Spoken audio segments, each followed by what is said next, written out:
తిక్కలోడు తీర్థానికి వెళ్తే ఎక్కదిగా 7 ఏళ్ళు పట్టిందట. ప్రస్తుతం అమెరికాలో అట్లాంటి తిక్కలోళ్ళు చాలామందే ఉన్నారు. అక్కడ బైడెన్ ఒక సమీక్ష సమావేశం నిర్వహిస్తున్నాడు. ఏంటది? ఇజ్రాయెల్ హమాస్ వార్ నేపథ్యంలో ఎలా పరిష్కరించాలి, ప్రపంచవ్యాప్తంగా జెనోసైడ్ అంటూ ముస్లిం దేశాలు కథలు నడుపుతున్నాయి. వాస్తవంగా జెనోసైడ్ కాదు, కానీ అలాగని యుద్ధం నడవటానికి వీల్లేదు, ప్రజల ప్రాణాలు పోవడానికి వీల్లేదు, దీన్ని ఎట్లాగా అని సమీక్ష సమావేశం పెడుతుంటే ఒక అధికారి లేచి తలతెక్కల వ్యవహారం అనమాట.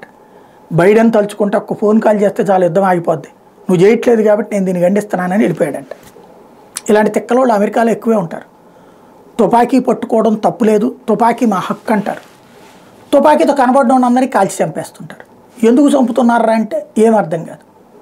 అలాంటి తలతెక్కలోళ్ళు ప్రభుత్వాల్లో కూడా ఉంటే ఎదుటి వాళ్ళ సార్వభౌమాధికారాన్ని భంగం చేసే తీవ్రవాదుల్ని నెత్తిన పెట్టుకుంటే ఇంకా ప్రపంచం ఎట్లా నడుస్తుంది? బైడెన్ చెప్తే వినేస్తారు, అక్కడ యుద్ధం ఆపేస్తారా?